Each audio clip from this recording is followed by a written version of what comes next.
అది దక్షిణ భారతదేశంలోని సుప్రసిద్ధమైన పుణ్యక్షేత్రం.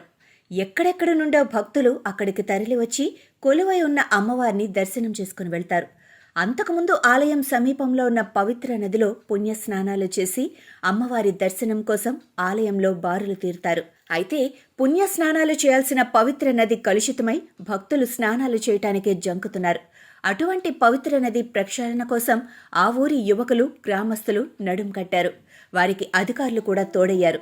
ఇంకేముంది, పవిత్రమైన నది ప్రక్షాళన పని విజయవంతమైంది. ఇంతకీ ప్రసిద్ధి చెందిన ఆ పుణ్యక్షేత్రం ఏది? ఏ నది ప్రక్షాళనకు యువకులు నడుం కట్టారో తెలియాలంటే ఈ వీడియో చూడాల్సిందే.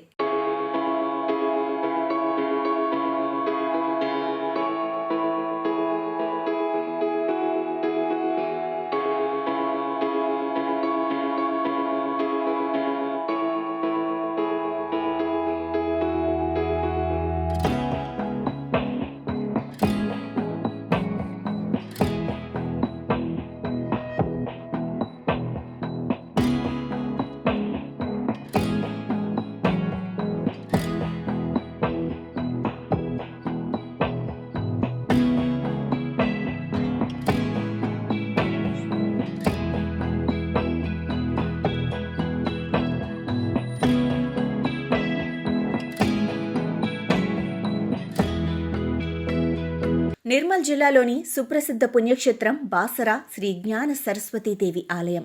ఈ ఆలయంలో అమ్మవారి సమక్షంలో తమ పిల్లలకు వేద పండితులతో అక్షర శ్రీకార పూజలు చేయిస్తే ఉన్నత విద్యావంతులవుతారని భక్తుల విశ్వాసం. అందుకే తెలుగు రాష్ట్రాలతో పాటు పొరుగు రాష్ట్రాల నుండి కూడా భక్తులు పిల్లా పాపలతో తరలివస్తారు.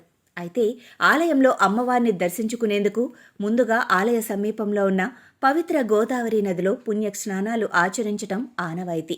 అయితే భక్తులు పుణ్యస్నానాలు చేయాల్సిన పవిత్ర గోదావరిలో భక్తులు వదిలేసిన ప్లాస్టిక్ బాటిళ్లు, బట్టలు, ఇతర వస్తు సామాగ్రితో కలుషితమైపోయి స్నానాలు చేసేందుకు ఇబ్బందికరంగా మారింది. పవిత్రమైన పుణ్యక్షేత్రంలో భక్తులకు కలుగుతున్న ఈ అసౌకర్యాన్ని గమనించిన గ్రామస్తులు, యువకులు కలిసి స్వచ్ఛ భారత్ చేపట్టారు. వీరికి అధికారులు కూడా తోడయ్యారు.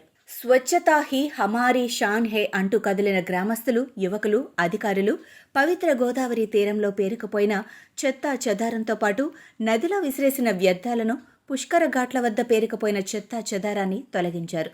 అలాగే ఆలయ ప్రధాన పార్కింగ్ స్థలంతో పాటు రోడ్డుకి ఇరువైపులా ఉన్న ముళ్ల పొదలను తొలగించారు. బాసర ఎస్ఐ గణేష్, డిప్యూటీ తహసీల్దార్ రామ్నాథ్, ప్రభుత్వ పాఠశాల ఉపాధ్యాయులు, స్థానికులు ఈ కార్యక్రమంలో పాల్గొన్నారు.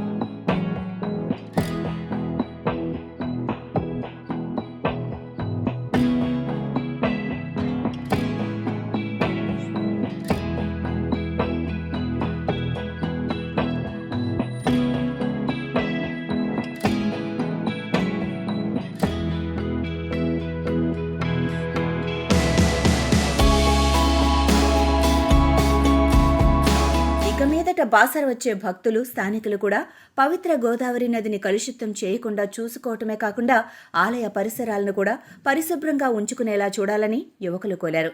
ఎవరో వస్తారని, ఏదో చేస్తారని ఎదురు చూడకుండా స్వచ్ఛందంగా ముందుకు వచ్చి స్వచ్ఛ భారత్కు శ్రీకారం చుట్టిన యువతను అందరూ అభినందిస్తున్నారు.